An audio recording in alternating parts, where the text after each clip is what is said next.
Hey all, Heretic here, and today we're going to be talking about some 27.2 information that's been cleared up. Mitchell Lowen has been posting on Twitter some questions people have been asking to him, and he's giving us clarifications on how these minions, abilities, rules, all these things work. Because there was a lot of information dropped yesterday, and a whole ton of it has been cleared up a little bit. Hopefully. Maybe.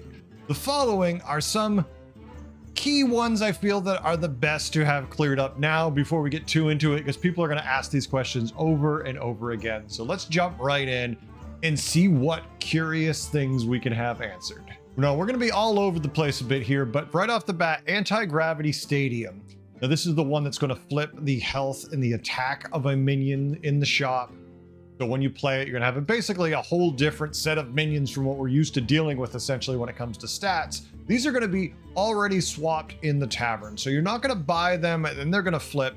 They're going to show that they're going to be flipped in the tavern. I kind of expected this to be the case, but you never know what kind of weird game designs people may take just for ease of coding and whatnot. But that's how this one's going to work. Denathrius's Anima reserves in Nguyen's shifting discs. You'll literally only be offered at hero selection.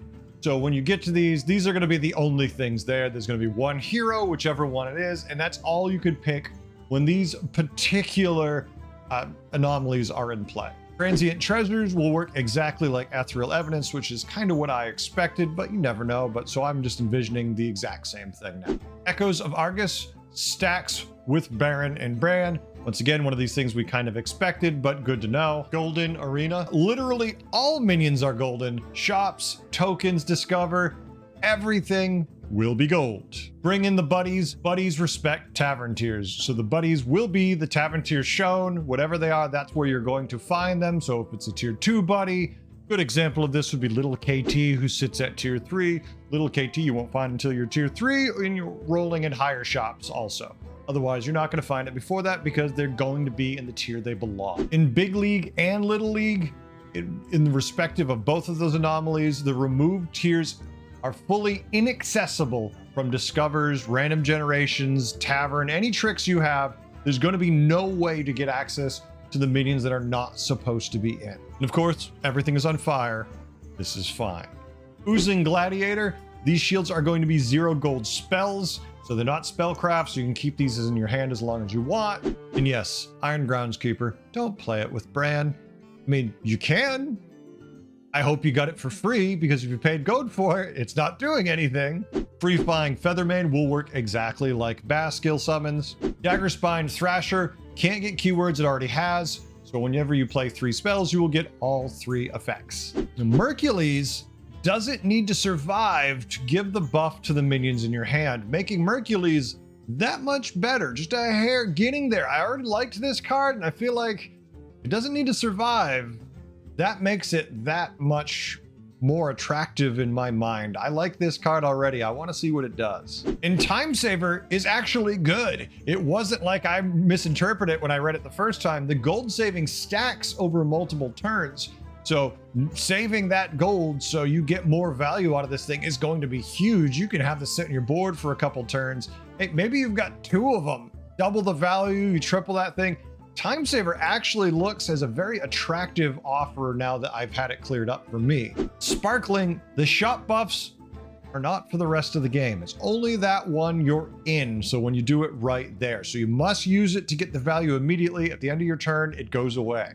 Adaptable Barricade. Shift means some attack plus health, then distribute, so health incoming damage +1, and the rest goes to attack. If it has Divine Shield, it always shifts to 1 hit point for health. If the attacker is Poisonous Venomous, it won't shift unless the AB has Divine Shield. There's a lot to unpack. That's kind of how I expected this to work, but that is some clarification if it helps. Mannoroth's maximum stats mean the minion's current attack and its maximum undamaged health.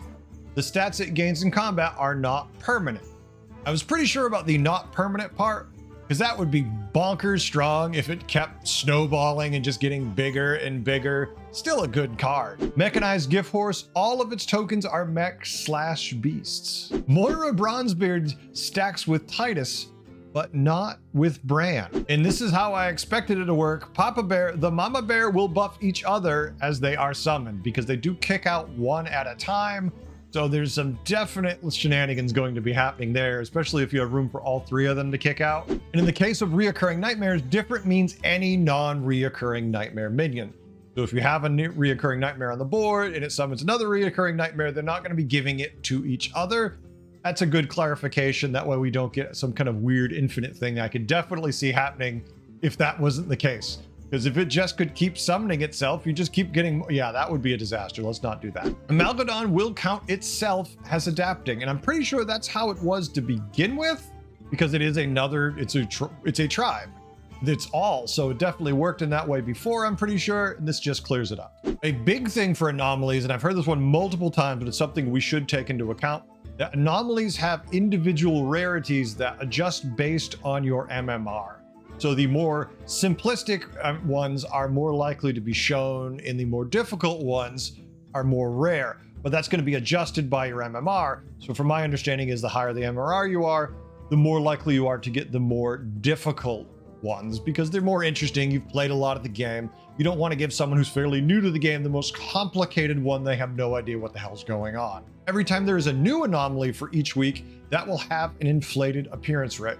So, you know, they've given a new shiny, they've put it in the pool, they want to make sure we get to see it. So every time they add a new one, we're going to run into it more. Secrets of Norgannon are 5 times more likely than any other anomaly. That's because I'd imagine they put a lot of work into tier 7. They would like to actually have those tier 7 minions appear, so that's why we're more likely to see it.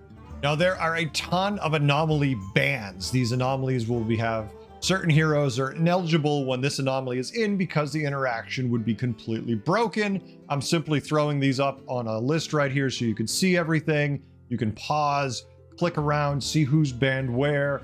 But this is just so there's a sense of balance because some of these heroes would be dramatically broken with certain anomalies. So they've just made it so they just can't appear.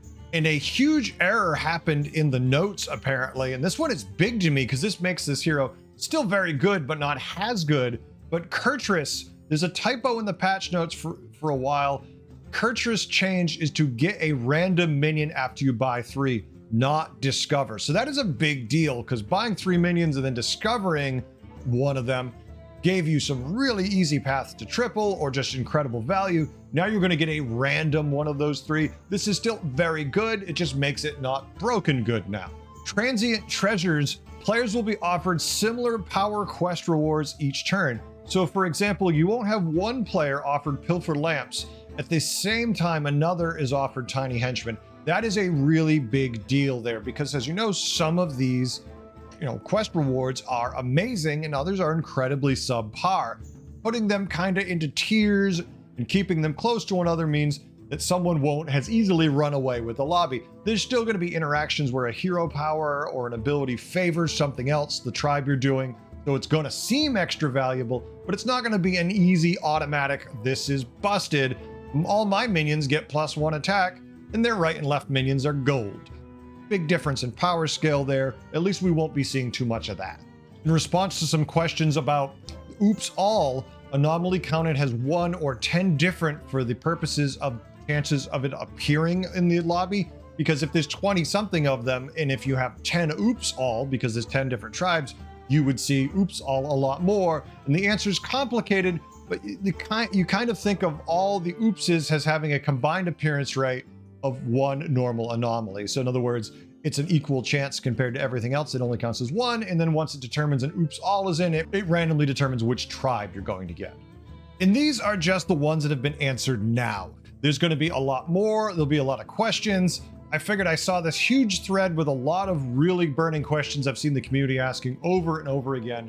So I figured I'd throw these out there. I'm not going to dump too many of these videos out unless we get some more big information releases, but this seemed like a pretty significant one from Mitchell, so I really wanted to touch upon it and comment on it. I want to thank Mitchell for posting these to Twitter because there's a lot of valid questions here that they've answered that will help clear things up for members of the community. I hope you enjoyed this and you had a good time. If you have more questions, please leave a comment below. Take a look at the Discord. We're always active on there, and I love making this content for you. So it's easy when you ask me the questions. I always want to do it.